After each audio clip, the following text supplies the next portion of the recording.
Ini yang tadi sempat saya singgung sebelum jeda. Memang kalau Besti kemudian bertemu dan makan malam bersama, biasa. Tapi kan luar biasa kalau kemudian yang bertemu adalah Pak Jokowi dan Pak Prabowo Subianto. Kalau setelah acara makan malam berlangsung, saat ditanya kepada wartawan, Pak Prabowo memang sempat mengatakan, ya makan sambil membahas masalah ini dan itu. Nah, masalah apa sebenarnya? Untuk bisa berbicara lebih panjang dengan kita dan juga menjelaskan apa makna di balik pertemuan antara kedua tokoh ini, sudah bergabung secara daring para narasumber. Yang pertama adalah tenaga ahli utama Kantor Komunikasi Kepresidenan, yaitu ada Mas Dede Prayudi atau biasa kita panggil akrabnya Mas Uki. Assalamualaikum warahmatullahi wabarakatuh. Malam Mas Uki.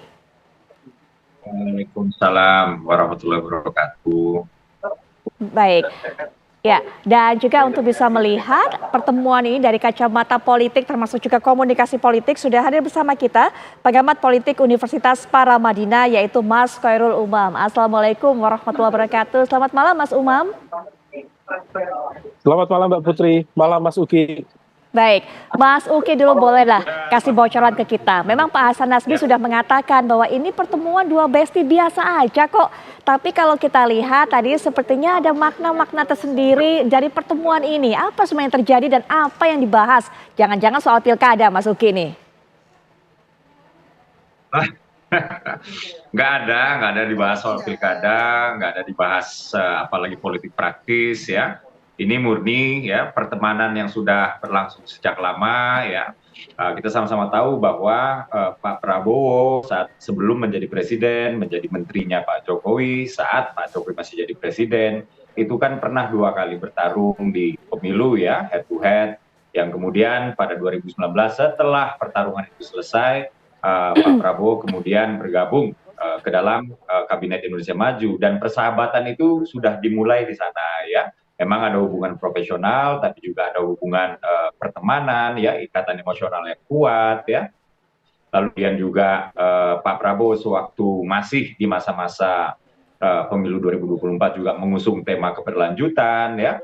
Dan waktu tanggal 13 Oktober kemarin juga presiden terpilih, saat itu masih jadi presiden terpilih ya, karena belum dilantik, Pak Prabowo juga bertemu dengan Pak Jokowi. Jadi persahabatan ini sudah berlangsung sejak lama, dan hari ini ya ketika Pak Prabowo itu setelah berkunjung ke Merauke ya untuk membuka semacam lumbung pangan barulah ya di Indonesia, di Merauke, kemudian ke Bali, dan sebelum kembali ke Jakarta, Presiden Prabowo kemudian mampir dulu ke Solo.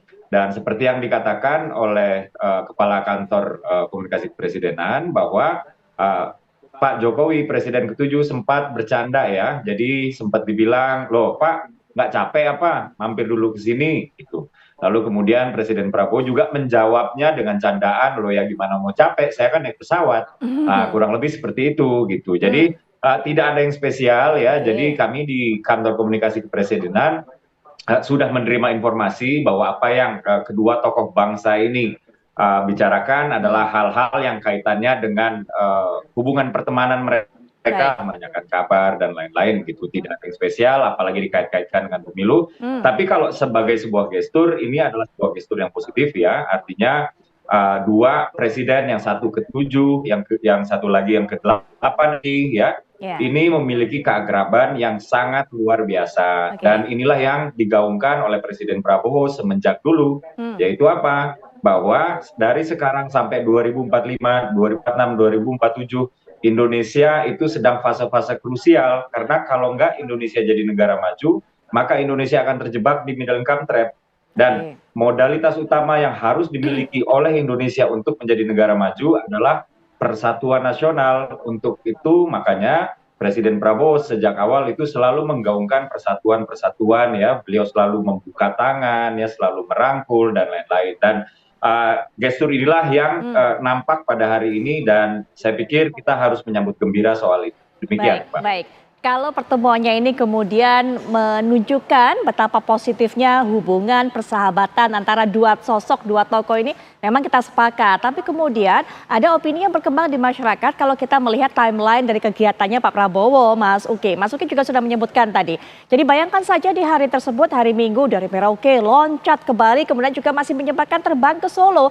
Nah ini kan di tengah padatnya agenda, rasanya kalau tidak ada yang urgent untuk dibicarakan, itu kan ya kita bisa bilang mungkin kenapa nggak kembali saja ke Jakarta. Banyak kemudian masyarakat yang beropini seperti itu, Mas Uki. Ini artinya harus dibincangkan ataupun juga harus disampaikan pada saat itu juga kepada Pak Jokowi oleh Pak Prabowo, Mas Uki. Iya, persahabatan dan pertemanan itu kan penting ya.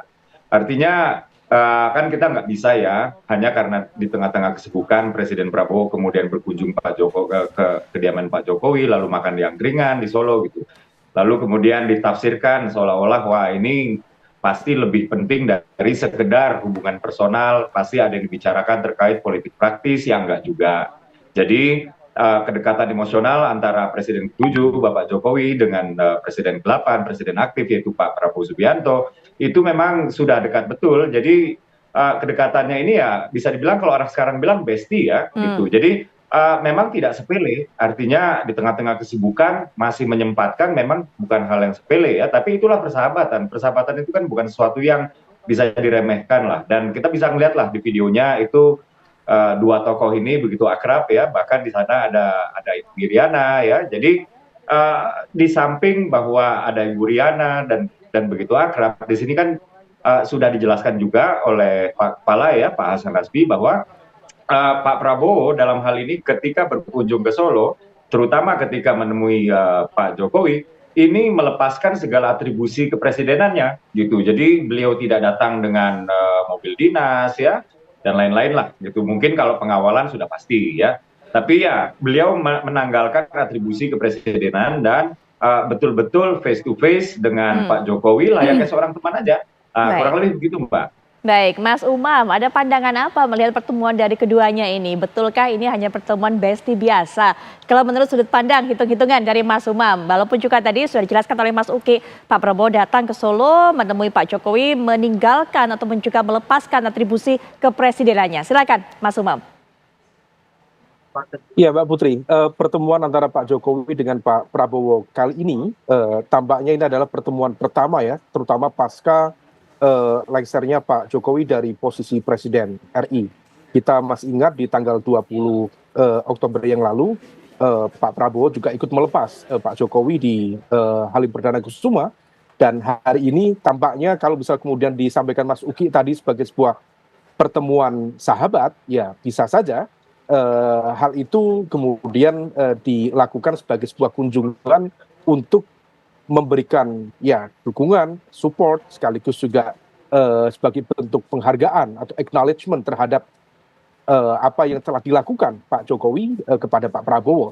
Diakui atau tidak, dalam proses dinamika politik kemarin, Pak Jokowi memiliki saham politik yang cukup besar bagi kemenangan Pak Prabowo. Meskipun persahabatan di dua tokoh ini juga menyisakan luka, terutama bagi teman-teman di PDIP, terutama juga bagi lingkar dekat Bu Mega dan lain sebagainya.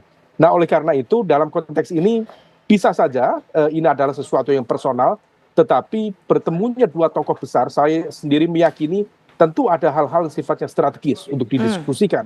Mulai dari dinamika politik dalam 1 minggu, 2 minggu, pasca pelantikan presiden baru, dan kemarin ada momentum sangat besar, yaitu deklarasi gerakan solidaritas nasional yang menjadi rumah sekaligus wadah bagi seluruh elemen kekuatan politik, bukan hanya TKN, bukan hanya Koalisi Indonesia Maju, tetapi juga elemen-elemen yang baru saja bergabung di dalam koalisi pemerintahan ini. Dan kalau misal kemudian ini dijadikan sebagai sebuah milestone dalam konteks politik nasional, maka barangkali Pak Prabowo melaporkan, menyampaikan kepada Pak Jokowi bahwa everything's all good. Semuanya dalam kondisi baik, dan diharapkan juga tidak ada riak-riak, tidak ada kemudian dinamika, tidak ada manuver-manuver yang berpotensi mengarah pada terdelegitimasinya kredibilitas pemerintahan baru. Jadi Ada hal yang teknis, ada yang sangat-sangat strategis di sana. Baik, Mas Umam, tapi sebenarnya ada kepentingan apa atau apa pentingnya juga, apa perlunya Pak Prabowo melaporkan hal-hal seperti ini bahwa semuanya berjalan dengan aman, semuanya baik-baik saja kepada Pak Jokowi? Ya, karena situasinya memang cukup unik. Karena bagaimanapun juga Pak Jokowi dan juga Mas Gibran per hari ini belum memiliki rumah politik baru. Artinya dalam konteks transisi kekuasaan, seringkali kemudian elemen-elemen yang merasa terlukai, tersakiti, seringkali kemudian juga sudah menyiapkan langkah-langkah yang barangkali sudah mereka kalkulasikan untuk melakukan serangan balik dan lain sebagainya. Maka dalam situasi seperti ini tentu Pak Jokowi juga Mas Gibran betul-betul menitipkan diri kepada kearifan dan juga kebijaksanaan presiden terpilih untuk memberikan proteksi dalam arti menjaga dinamika dan juga stabilitas politik supaya kemudian tidak menyasar lingkar dekat misalnya Pak Jokowi atau Mas Gibran. Nah, situasi ini yang barangkali perlu diantisipasi betul oleh Pak Jokowi, oleh Mas Gibran, sampai kemudian pada momentum nanti Pak Jokowi menentukan sikap di kekuatan politik mana dia akan berlabuh. Demikian juga Mas Gibran, di kekuatan politik mana dia akan bergabung. Karena protection, the best protection atau perlindungan terbaik dalam sebuah kekuatan yang berkontestasi dalam lingkup kekuasaan yang sangat dinamis, yang terbaik adalah menjadi bagian dari elemen kekuatan politik itu sendiri. Dalam konteks ini adalah menjadi bagian dari partai politik. Jadi ada hal-hal yang tentunya sensitivitas itu akan terus berjalan, termasuk juga masih hidupnya wacana pertemuan antara Pak Prabowo dengan Bu Mega dan lain sebagainya. Barangkali juga termasuk dengan hal-hal yang sifatnya teknis terkait dengan pilkada, terutama pilkada Jawa Tengah dan pilkada DKI Jakarta yang sangat strategis. DKI Jakarta sangat strategis bagi presiden baru dalam pengelolaan Jakarta dan juga aglomerasinya. Dan di Jawa Tengah, Pak Jokowi sekarang kembali ke kampung halamannya. Dan kalau misal kemudian di Jawa Tengah misalnya PDIP yang mengusung Pak Andika dan juga Mas Hendy mampu melakukan perlawanan secara terbuka terhadap elemen kekuatan yang notabene semua hampir tahu didukung oleh Pak Jokowi, maka kemudian tentu hal itu akan menjadi sebuah catatan yang sangat sensitif bagi keberadaan Pak Jokowi di keluarga besar di Jawa Tengah saat ini. Baik, hal ini mungkin juga nanti bisa diberikan tanggapan oleh Mas Uki. Benar nggak sih Mas Uki, hal-hal strategis termasuk juga sensitif untuk bisa terkait dengan Pak Prabowo, kemudian juga Pak Jokowi. Salah satunya adalah masalah pilkada Jawa Tengah dan DKI Jakarta. Dan juga kemudian semacam laporan dari Pak Prabowo bahwa semuanya aman, situasi kondusif begitu. Dan juga tidak akan tersentuh Pak Jokowi dan juga Mas Gibran. Ini menjadi menu perbincangan semalam. Nanti juga bisa diberikan jawaban Mas Uki, tapi setelah jeda, apakah Kabar Indonesia Malam akan segera kembali sesaat lagi.